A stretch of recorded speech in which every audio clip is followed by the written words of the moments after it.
guys, hari ini aku mau mereview renovasi kamar mandi dengan budget murah di bawah 8 jutaan. Saya juga akan info berapa biaya yang dikeluarkan. Kamar mandi ini berukuran 190 cm x 160 cm. Karena ukuran kamar mandinya kecil, jadi kita harus pinter-pinter memilih aksesoris apa aja atau bentuk kamar mandi yang bagaimana yang tepat agar bisa diaplikasikan sesuai dengan keinginan kita.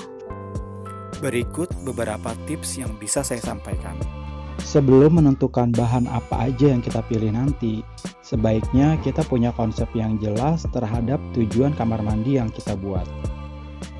Renovasi kamar mandi membutuhkan biaya yang sangat besar. Agar tidak salah dalam pembelian barang, sebaiknya kita membuat konsep yang sangat jelas untuk kamar mandi yang kita mau. Seperti kita pengen pakai batu alam untuk di bagian-bagian tertentu. Untuk pemilihan batu alamnya, saran saya sih cari sendiri. Karena kita bisa memilih harga mana yang lebih cocok dengan kantong kita. Selain itu, kita juga harus tanya tukang yang mengerjakan ukuran bagaimana yang cocok dan jenis batu alam apa yang dapat digunakan di kamar mandi agar bisa kepakai dalam jangka waktu lama. Kebetulan tukang saya meminta untuk saya mencari batu alam andesit dan saya dapat harganya adalah 125.000 per meter, sedangkan saya butuh 5 meter. Setelah proses pencarian batu alam selesai, saya mencari referensi yang jelas untuk mengganti kolam saya yang lama. Saya cari banyak di Google dan kebetulan ada beberapa yang sesuai dengan keinginan saya, di mana bingkai bagian belakangnya dihilangkan, tapi saya ingin tetap pakai bingkai yang ada di samping dan dibuat seperti anak tangga sehingga bentuknya memiliki daya seni yang tinggi. Selain itu, saya juga membutuhkan hambalan di belakang toilet jongkok saya untuk meletakkan handphone. Saya sengaja pakai toilet jongkok agar mudah dibersihkan dan kesehatannya lebih baik.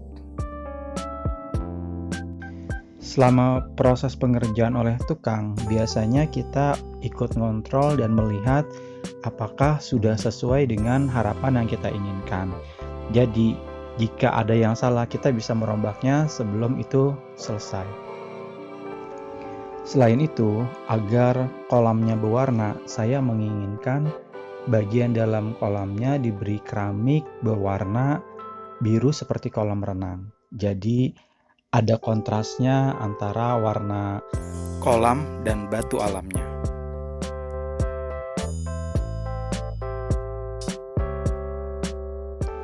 Berikut adalah hasil yang sudah saya sampaikan ke tukang.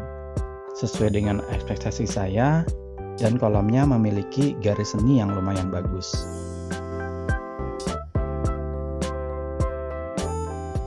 Pada bagian dinding, saya juga mencari referensi untuk dibuatkan rak yang menjorok ke dalam agar saya tidak perlu tambah rak lagi. Dan ini cukup menghemat biaya. Pada proses pembuatan, saya juga ikut memantau tukang untuk melihat sudah sejauh mana pengerjaannya. Apakah ukurannya terlalu besar ataukah terlalu kecil. Saya ingin bikin kamar mandi sekali bikin langsung selesai tanpa ada renovasi lagi. Dan ini hasilnya sesuai dengan harapan saya. Cukup luas, cukup bersih, dan keren.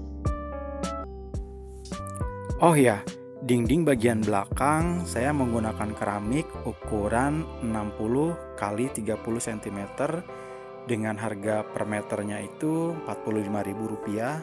Saya membutuhkan 20 meter hingga totalnya Rp900.000. Pada dinding kamar mandi, saya juga membutuhkan jendela atau lubang angin.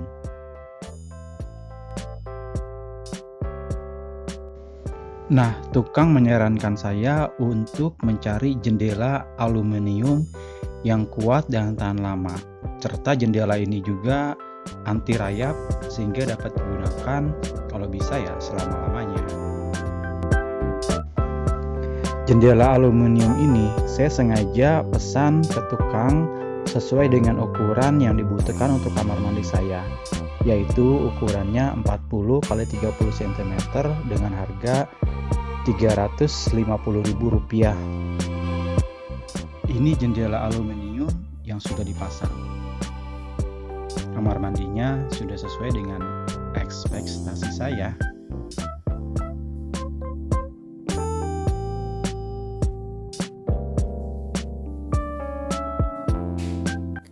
Saya juga membutuhkan gantungan baju untuk penempatan handuk mandi dan penempatan beberapa aksesoris lainnya yang dibutuhkan pada saat kita ingin ke kamar mandi. Gantungan ini saya beli online dengan harga Rp60.000 dengan ukuran 120 cm x 20 cm.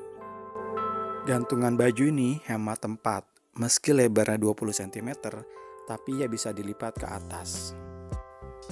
Keramik dinding warna putih ini disusun dengan susunan bata, sama dengan batu alamnya, sehingga memiliki kontras yang sangat menarik. Saya juga memilih keran kamar mandinya dengan gaya yang futuristik dan sesuai dengan keramiknya yang warna putih. Soal keran, saya tidak main-main karena kalau bocor itu akan sangat merepotkan sekali. Jadi saya cari yang mahal sekalian dan yang bagus sekalian.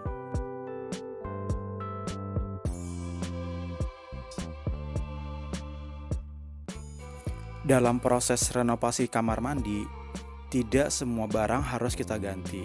Ada beberapa barang-barang lama yang masih layak kita gunakan dan masih kita bisa pakai. Pada kamar mandi ini, barang yang masih bisa saya pakai adalah cermin, kemudian juga shower, pintu kamar mandi, dan toilet.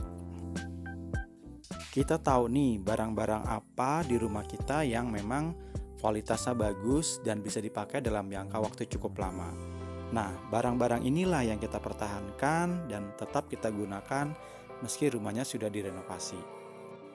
Untuk membuat kamar mandi lebih menarik, saya juga menambahkan pohonan hidup di kamar ini. Dan pohonan ini tidak memerlukan media tanah agar terlihat kamar mandinya tetap bersih. Pada video lainnya, saya sudah memberikan tips dan trik untuk bisa menanam pohon tanpa media tanah. Berikut adalah biaya-biaya yang dikeluarkan selama saya renovasi. Namun, harga ini biasanya berbeda-beda, ditentukan dari harga barang yang kita pilih. Ditentukan juga oleh harga tukang per hari atau tukang borongan. Bentuk kamar mandi yang awalnya tidak sempurna juga bisa mempengaruhi jumlah pengerjaan renovasi kamar mandi ini, dan itu juga menentukan berapa besarnya biaya tukang yang kita bayar.